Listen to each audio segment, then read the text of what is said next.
ವೆಂಕಟೇಶ್ ನಾಯ್ಕ ಅವರೀಗ ಒಂದು ಯುದ್ಧ ಅಂತ ಬಂದಾಗ ಪಾಕಿಸ್ತಾನ ಹಿಂದೆ ಮಾತಾಡಿದ್ರು, ಹಿಂದಿನ ಮಾತುಕತೆಗಳಾಗಿತ್ತೋ ಏನೋ.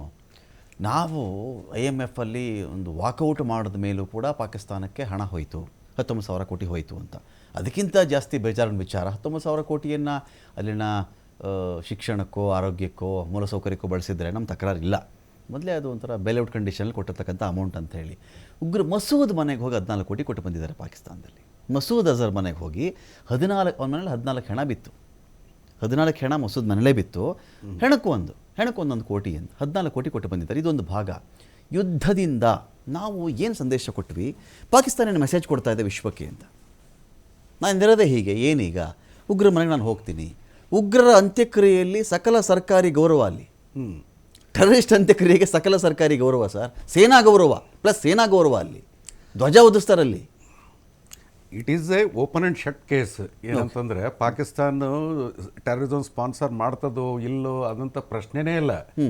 C all terror front lines, Lashkar Taiba, ನೀವು ಜೈಷ್ ಎ ಮೊಹಮ್ಮದ್ ಏನೇ ಇರಲಿ, ಅವ್ರದ್ದು ಹ್ಯಾಂಡ್ಲರ್ಸ್ ಯಾರು ಪಾಕಿಸ್ತಾನಲ್ಲಿ ಇರ್ತಕ್ಕಂಥ ISI, ಅವ್ರ ಸ್ಪೆಷಲ್ ಫೋರ್ಸಸ್ ಕಮಾಂಡೋಸ್ ಇವ್ರಿಗೆ ಟ್ರೈನ್ ಮಾಡ್ತಾರೆ ಇವ್ರಿಗೆ. ಟೀಕ್ ನಾವು ಒಂದು ಸ್ಟೆಪ್ ಅಹೇ ಹೋಗೋಣ. ಪಾಕಿಸ್ತಾನಕ್ಕೆ ಹ್ಯಾಂಡಲ್ ಮಾಡೋರು ಯಾರು? ಅಮೇರಿಕಾದಲ್ಲಿ ಏನಂತಂದ್ರೆ ದೊಡ್ಡ ದಾದಾಗಿರಿಯಾಗಿ ನಮ್ಗೆ ಡಿಕ್ಟೇಟ್ ಮಾಡಕ್ಕೆ ಬರ್ತಾರೆ. ಆಮೇಲೆ ಏನಂತಂದರೆ ಈ ಲೋನ್ ಈ ಟೈಮ್ದಲ್ಲಿ, ವಾರ್ ಟೈಮ್ದಲ್ಲಿ definitely is not going to use for food grains, is going to use for armaments only. Correct. ನೀವು ಸೀಸ್ ಫಾರ್ಗೆ ಒಂದು ಕಡೆ ಆಫರ್ ಇಟ್ಟು ಇನ್ನೊಂದು ಕಡೆ ಏನಂತಂದ್ರೆ ಅವ್ರಿಗೆ ಲೋನ್ ಸ್ಯಾಂಕ್ಷನ್ ಮಾಡ್ತಾರೆ ಅಂತಂದ್ರೆ what kind of double standards you have? ಅದು ಏನಂತಂದ್ರೆ ಅಮೇರಿಕನ್ ರಾಷ್ಟ್ರಪತಿ ಇವತ್ತು ನೋಷನಲ್ ಸೂಪರ್ ಪವರ್ ಇದೆ. ಅದು ಸ್ವಲ್ಪ juice the money power, Indian the brain power American ತೆಗೆದು ಬಿಡ್ರಿ, win next 10 years it will be like Somalia. Correct. ನಾವ್ ಯಾಕೆ ಇಂಪಾರ್ಟೆನ್ಸ್ ಕೊಡಕ್ಕೆ ಹೋಗ್ಬೇಕು? First of all why should prime minister ಏನಪ್ಪ ಅಂದ್ರೆ ಈ ಪ್ರೆಷರ್ದಲ್ಲಿ ಯಾಕೆ ಟೈಮಲ್ಲಿ ನೀವು ಅಮೆರಿಕನ್ ಕಟ್ಟು ಹಾಕ್ಲಿಕ್ಕೂ, ಈಗ ಚೈನಾ ನಮ್ಮ ಶತ್ರುನೇ ಇರಬಹುದು, ಚೈನಾ ನಿಂಗೆ ತಲೆನೇ ಕೆಡಿಸ್ಕೊಳ್ಳಲ್ಲ ಅಂತ. ಹೌದು. ಚೈನಾಗೆ 25 ರೂಪಾಯಿ ಅಮೆರಿಕದಿಂದನೇ ಬರಬೇಕು 100 ರೂಪಾಯಿ ಆದಾಯದಲ್ಲಿ. ಹೌದು. ಅಂತ 25 ರೂಪಾಯಿ ಬಿಡಕ್ಕೆ ರೆಡಿ ಅಂತು. ಅದು ದಕ್ಷಿಣ ಏಷ್ಯಾದ ರಾಷ್ಟ್ರಗಳ ಕಡೆ ನಾನು ಗಮನ ಕೊಡ್ತೀನಿ ಅನ್ನೋ ವ್ಯಾಪಾರ ದೃಷ್ಟಿಯಿಂದ ಆಫರ್ ಮಾಡ್ಬಿಡ್ತಾರೆ ಸರ್ ಅವರು. 50 ಪೈಸೆ ಪೆನ್ನ ಅವ್ರು 10 ಪೈಸೆ ಕೊಟ್ಬಿಡ್ತಾರೆ ಅವರು. ಕೊಡ್ತೀನಿ ತಗೊಂಡು ಹೋಗಪ್ಪ ನೀನು ಅಂತ ಹೇಳಿ. ಅವನು ಸರ್ವೈವ್ ಆಗ್ತಾನೆ, ಉಸಿರಾಡ್ಕೊಳ್ತಾನೆ ಈ ಕಷ್ಟ ಕಾಲದಲ್ಲಿ. ಆಮೇಲೆ ಅವ್ನು ಜಿಗಿತಾನೆ, ಇನ್ನೂ ಹೊಸ ಗ್ರಾಹಕರನ್ನ ಹುಡ್ಕೊಂಡು ಹೋಗ್ತಾನೆ, ಇನ್ನರಿಗೆ ಆಫರ್ ಮಾಡ್ತಾನೆ ಅಂತ ದಿಟ್ಟತನ ನಾವು ತೋರಿಸ್ಬೇಕಾಗಿತ್ತ. ಈ ಟೈಮಲ್ಲಿ ಅಮೆರಿಕಾಗೆ ಒಂದು ಪಾಠನೂ ಕಲಿಸ್ಬೇಕಾಗಿತ್ತ ನಾವು. ನೋಡ್ರಿ, ನಮ್ದು ಹಿಸ್ಟ್ರಿಯಲ್ಲಿ ಅಮೇರಿಕಾಗ ನಾನು ಯುದ್ಧೋನ್ಮಾದಿ ಅಲ್ಲ, ಇಲ್ಲಿ ನಾನು ಯುದ್ಧೋನ್ಮಾದಿ ಅಲ್ಲ, ನಾನು ಈಗ ಯಾವುದೋ ರಕ್ತ ಪಿಪಾಸುಗಳ ರೀತಿಯಲ್ಲಿ ರಕ್ತ ಬಯಸ್ತಾ ಇದ್ದೀವಿ ಅಂತಲ್ಲ, ಯುದ್ಧದಾಹಿಗಳಲ್ಲ, ಆ ಆ್ಯಂಗಲಲ್ಲಿ ಹೇಳ್ತಾ ಇಲ್ಲ ನಾನು. ರೈಟ್ ಟೈಮ್ ಇತ್ತು ಎಕನಾಮಿಕಲಿ ಅಂತ ಬಂದರು, ಟ್ಯಾರಿಫ್ ವಾರ್ ಟೈಮಲ್ಲೂ ಅಂತ ಬಂದರು. ಯಾರು ಕಾಪಾಡಿಕೊಳ್ಳಲಾಗದ ಅಸಹಾಯಕ ಸ್ಥಿತಿಯಲ್ಲಿ ಅನೇಕ ದೇಶಗಳಿವೆ ಸರ್ ಇವತ್ತಿಗೆ. ಹೌದು. ಭಾರತ ಪಾಕಿಸ್ತಾನದ ಮೇಲೆ all out, once for all. IMF ಅಲ್ಲೇ ಒಂದು ಮಾತನಾಡೋದಿಲ್ಲ ಅಂದಾಗ ನಮ್ಗೊಂದು ಬೇಜಾರಾಗಲ್ವಾ ಸರ್? ನಾವೇನೋ ಸೂಪರ್ ಪವರ್ ಅಂತೀವಿ, ನಮ್ಮಲ್ಲಿ ತುಂಬ ಸ್ಟ್ರಾಂಗ್ ವ್ಯಕ್ತಿಗಳಿದ್ದಾರೆ ಅಂತ ನಾವೆಲ್ಲ ಮಾತಾಡ್ಕೊಂಡಾಗ IMF ಅಲ್ಲಿ ಏನು ನಮ್ದು ಆಟ ನಡೀಲಿಲ್ಲ ಅಂತ ಬಂದಾಗ ಇನ್ನೇನು ಬಂತು ಅಂತ ಪ್ರಶ್ನೆ ಬರಲ್ವೇ? ಡೆಫಿನೆಟ್ಲಿ ಬರ್ತದೆ. ಈಗ ಹಿಂದೆ ಹಿಸ್ಟಾರಿಕಲಿ ನೋಡಕತ್ತಿದ್ರೆ ಅಮೇರಿಕಾಗ ಏನಪ್ಪ ಅಂದ್ರೆ they are showed thumb also. Atal Bihari Vajpayee ಒಂದು ಎಕ್ಸಾಂಪಲ್ ಇದೆ. ಕಾರ್ಗಿಲ್ ಟೈಮ್ದಲ್ಲಿ ಬಿಲ್ ಕ್ಲಿಂಟನ್ ಅವ್ರು ರಿಂಗ್ ಮಾಡ್ತಾರೆ, Nawaz Sharif is here, you also come to the White House, both of you discuss ಅಂತ ತಿಳ್ಕೊಂಡು. ಇವ್ರು ಏನಂತಂದ್ರೆ ನಮ್ಮ ಶಿಮ್ಲಾ ಅಗ್ರಿಮೆಂಟ್ ಪ್ರಕಾರ the matter is between both of us, we do not encourage a third party ಅಂತ ತಿಳ್ಕೊಂಡು, ಐ ಆಮ್ ನಾಟ್ ಕಮಿಂಗ್ ಅಂತ ತಿಳ್ಕೊಂಡು ಫೋನ್ ಮಾಡ್ತಾರೆ. It is a live example. Atal Bihari Vajpayee ಭಾಷಣದಲ್ಲೇ ಕೇಳ್ಬೋದು.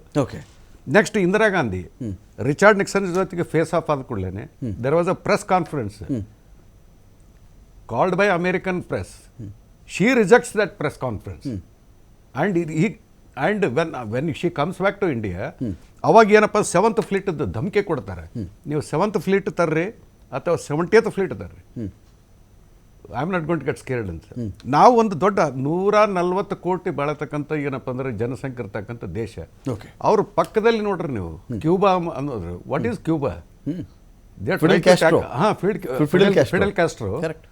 They tried to, when he was a boy, from then they got behind him, and till death they didn't do anything to him. ನಾವು ಎಷ್ಟು bend ಆಗ್ತೀವಿ ಮತ್ತಷ್ಟು bend ಮಾಡಿಸ್ತಾರೆ. You should not bend. ಈಗ ಇವತ್ತರೆಗೂ America ಯಾರ ಮೇಲೆ ಗೆದ್ದಿದ್ದಾರೆ ಅಂತಾನೆ ಅನಿಸ್ತಾ ಇಲ್ಲ ಸರ್. ಯಾರ ಮೇಲೆ ಗೆದ್ದಂಗಿಲ್ಲ ಅವರು.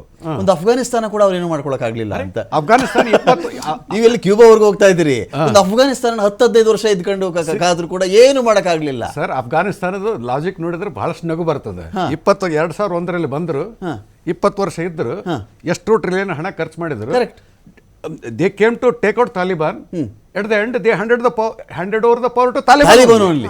ಅಂದ್ರೆ ಯಾರನ್ನು ಮುಗಿಸ್ಬಿಡ್ತೀನಿ ಅಂತ ಬಂದ್ರು ಅವರಿಗೆ ರಾಜ್ಯಭಾರ ಕೊಟ್ಬಿಟ್ಟು ಹೋಗ್ಬಿಟ್ರು ಅವರು ಅಂತ. ಅಂದ್ರೆ ಅಮೆರಿಕದ ಘನಘೋರ ಸಾಧನೆ ಸರ್. ಒಂದು ವಿಯೆಟ್ನಾಂಗೆ ಏನು ಮಾಡಕ್ಕಾಗ್ಲಿಲ್ಲ ಅವರು. Forget about Afghanistan, forget about Cuba. ಒಂದು ಅಂತದಕ್ಕೆ ನಾವು ಇಷ್ಟೊಂದು ಜಗತ್ತು ಅವ್ರನ್ನ ದೊಡ್ಡಣ್ಣ ಮಾಡಿ ಮಾಡಿ ಮಾಡಿ ಅವರು ತಲೆ ನಿಲ್ತಿಲ್ವಾ ಅಮೆರಿಕದವ್ರಿಗೆ ಅಂತ. Latest exam sir Zelensky. Correct. ಅವ್ರ ಓವಲ್ ಆಫೀಸ್ ನಲ್ಲಿ ಈ became A hero after taking Panga with Donald Trump. Correct. ಆ ತರ ಧೈರ್ಯ ಬೇಕು. ಮುಂದೆ ಕಾನ್ಸಿಕ್ವೆನ್ಸಸ್ ಏನಾಗ್ತದೆ let us see. Correct sir. ಈಗ ಕೃಷ್ಣರಾಜ್ ಸರ್, ನಾನು ಇಲ್ಲಿ ಪ್ರಶ್ನೆ ಇದೆ ಸರ್. ಈಗ ಅಮೆರಿಕವನ್ನ ನಾವು ಸುಮ್ಮನೆ ದೊಡ್ಡಣ್ಣ ಮಾಡಿದ್ದೀವ. ಭಾರತ ಮತ್ತು ಅಮೆರಿಕ ಅಂತ ಒಂದು ಪ್ರಾಸ್ಪೆಕ್ಟ್ಸಲ್ಲಿ ನಾವು ಅದನ್ನು ನೋಡಿದಾಗ ಇಲ್ಲಿ ನಾವು ಸಾಫ್ಟ್ವೇರು, ನಮ್ಮ ಜನ ಅಲ್ಲಿದ್ದಾರೆ, ಉದ್ಯೋಗ ಇದೆ, ಅಲ್ಲಿ ವಲಸೆ ಇದೆ, ಪ್ರವಾಸೋದ್ಯಮ ಇದೆ. ಅವರಿಂದ ನಾವು ನಮ್ಮಲ್ಲೂ ಡಿಪೆಂಡ್ ಆಗಿದ್ದಾರೆ, ನಾವು ಅವ್ರ ಮೇಲೂ ಡಿಪೆಂಡ್ ಆಗಿ ಈ ಥರದ್ದು ಏನೋ ಒಂದಷ್ಟು ವಿಷಯಗಳಿದೆಯಲ್ಲ ಸರ್. ಇದರ ಮಧ್ಯೆ ಕೂಡ ಇತ್ತೀಚಿನ ಈ ಟ್ಯಾರಿಫ್ ವಾರ್ ಅಂತ ಬಂದ ಮೇಲೆ ಇಂಡಿಯಾಗೇನು ಸಾಫ್ಟ್ ತೋರಿಸ್ತಿಲ್ಲ, ಸ್ವಲ್ಪ ಕಡಿಮೆ ಮಾಡಿರ್ಬೋದು ಅಷ್ಟೇ ಟ್ರಂಪು ತೆರಿಗೆ ವಿಚಾರಗಳಲ್ಲಿ. ಇಂಥ ಕಾಲಘಟ್ಟದಲ್ಲಿಯೂ ಕೂಡ ಅಮೆರಿಕ ಹೇಳಿದ್ದಕ್ಕೆ ಭಾರತ ತಲೆ ಅಲ್ಲಾಡಿಸ್ಬೇಕಾ ಇವತ್ತಿಗೆ? ಒಂದು ವಿಯೆಟ್ನಾಂ ಕೇರ್ ಮಾಡಲಿಲ್ಲ ಅವ್ರಿಗೆ, ಅಫ್ಘಾನಿಸ್ತಾನ ಸರ್ ಏನೇನೂ ಇಲ್ಲ. ಆ ತಾಲಿಬಾನಿಗಳು ಕೇರ್ ಮಾಡಲಿಲ್ಲ ಅವ್ರಿಗೆ ಅಫ್ಘಾನಿಸ್ತಾನದಲ್ಲಿ. ಈ ಕಡೆ ಝೆಲೆನ್ಸ್ಕಿ ಏನು ಅಮೆರಿಕ ಎದುರುಗಡೆ ಝೆಲೆನ್ಸ್ಕಿ ಏನು ಯುಕ್ರೇನ್ನ ಕೇರ್ ಕೂಡ ಮಾಡಲಿಲ್ಲ. ಫೇಸ್ ಆಫು ಟ್ರಂಪ್ಗೆ ಕೇರ್ ಕೂಡ ಮಾಡದೆ ಮಾತಾಡಿದಂಥ ವ್ಯಕ್ತಿ ಅದನ್ನು ಉದ್ದಟತನ ಅಂದರು, ಮೂರ್ಖತನ ಅಂದರು, ಅವನಿಗೆ ತಲೆ ಇಲ್ಲ ಅಂದರು. ಅವನಿಗೆ ಏನು ಬೇಕಾದ್ರೂ ಕಮೆಂಟ್ ಮಾಡ್ಕೊಳ್ಳಿ ಸರ್.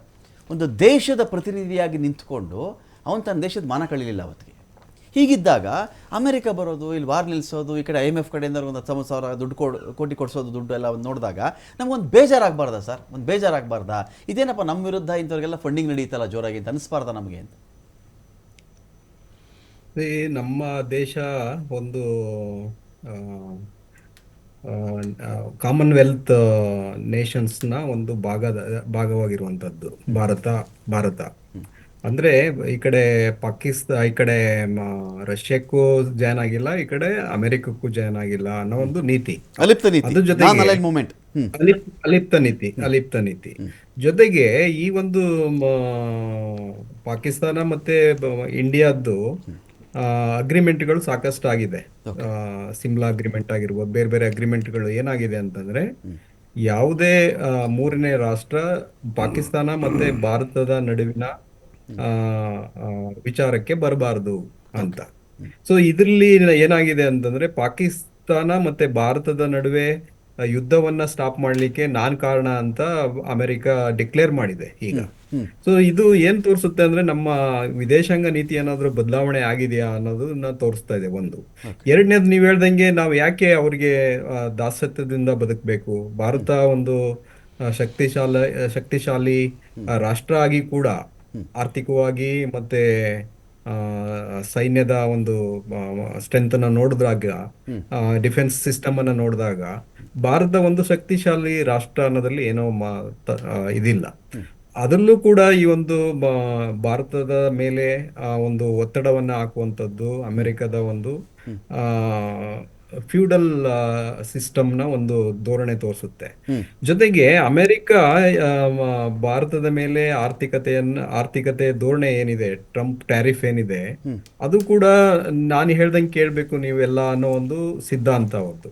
ಸೊ ಈ ಒಂದು ಸಿದ್ಧಾಂತವನ್ನ ಅಟ್ಲೀಸ್ಟ್ ಈ ಗೌರ್ಮೆಂಟು ಇಂಗ್ಲೆಂಡ್ ಜೊತೆ ಒಂದು ಫ್ರೀ ಟ್ರೇಡ್ ಅಗ್ರಿಮೆಂಟ್ ನ ಮಾಡ್ಕೊಳ್ಳೋ ಮೂಲಕ ಅವರಿಗೆ ಒಂದು ಮೆಸೇಜ್ ಅನ್ನ ಕಳ್ಸಿಕೊಟ್ಟಿದ್ದಾರೆ. ಅದು ಒಳ್ಳೆ ಬೆಳವಣಿಗೆ. ಆದ್ರೂ ಕೂಡ ಕೆಲವೊಂದು ವಸ್ತುಗಳನ್ನ ಇಂಪೋರ್ಟ್ ಮತ್ತೆ ಎಕ್ಸ್ಪೋರ್ಟ್ ಮಾಡ್ಬೇಕಾದಾಗ ಭಾರತದ ಒಂದು ಟ್ಯಾರಿಫ್ ಏನಿದೆ ಅದನ್ನ ಇನ್ನೂ ಜಾಸ್ತಿ ಮಾಡಿರುವಂತದನ್ನ ನಾವು ಗಮನಿಸಬಹುದು. ಸೊ ಹೀಗಾಗಿ ಅಮೆರಿಕಕ್ಕೆ ಗೊತ್ತಾಗುತ್ತೆ, ಇನ್ನೊಂದು ಸ್ವಲ್ಪ ದಿನದಲ್ಲೇ ಗೊತ್ತಾಗುತ್ತೆ ಅದು ಈ ಒಂದು ಟ್ಯಾರಿಫ್ ಏನು ಮಾಡ್ತಾ ಇದ್ದಾರೆ ಅದು ಅವ್ರಿಗೆ ಬ್ಯಾಕ್ ಫೈರ್ ಆಗುತ್ತೆ ಅಂತ ಗೊತ್ತಿದೆ. ಆದ್ರೆ ಈಗ ಭಾರತದ ನಿಲುವು ಏನಾಗಿರ್ಬೇಕು ಅಂತಂದ್ರೆ ಭಾರತ ತನ್ನ ನೀತಿಗಳಲ್ಲಿ ಸಡಿಲಿಸಬಾರದು. ಅಮೆರಿಕಕ್ಕೆ ಆಗಲಿ ಇನ್ನೇ ಯಾವುದೇ ರಾಷ್ಟ್ರಕ್ಕೆ ಆಗಲಿ ತನ್ನ ನೀತಿಗಳಲ್ಲಿ ವಿದೇಶಾಂಗ ನೀತಿ ಆಗಿರ್ಬೋದು, ಆರ್ಥಿಕ ನೀತಿ ಆಗಿರ್ಬೋದು, ಆ ನೀತಿಗಳಲ್ಲಿ ಒಂದು ಕಠಿಣ ಧೋರಣೆಯನ್ನ ತೋರ್ಬೇಕಾಗುತ್ತೆ. ಆವಾಗ ಇದರದ್ದು ಭಾರತದ ಒಂದು ನಿಲುವು ಎಲ್ಲಾ ದೇಶಗಳಿಗೂ ಸ್ಪಷ್ಟ ಆಗುವಂತದ್ದು. ಅಂದ್ರೆ ಇಟ್ ಇಸ್ ಎ ಒಂದು ಭಾರತದ ಪವರ್ ಏನು ಅಂತ ಅಥವಾ ಶಕ್ತಿ ಏನು ಅಂತ ತೋರಿಸ್ಬೇಕು. ಆ ಒಂದು ಶಕ್ತಿ ತೋರಿಸ್ಬೇಕಾದ್ರೆ ನಾವು ಬೇರೆ ಒಂದು ರಾಷ್ಟ್ರದ ನಿಲುವು ಏನಿದೆ ಅದನ್ನ ಒಪ್ಕೊಳಕ್ ಹೋಗ್ಬಾರ್ದು. ಈ ಒಪ್ಕೊಂಡಿರೋದ್ರಿಂದ ಒಂದು ಕಡೆ ಹಿನ್ನಡೆ ಆಗಿದೆ ಅಂತ ನನಗೆ ಕೂಡ ಅನ್ನಿಸ್ತಾ ಇದೆ. Fine fine fine. ನಾನು ಮತ್ತಷ್ಟು ಮಾತಾಡ್ತೀನಿ.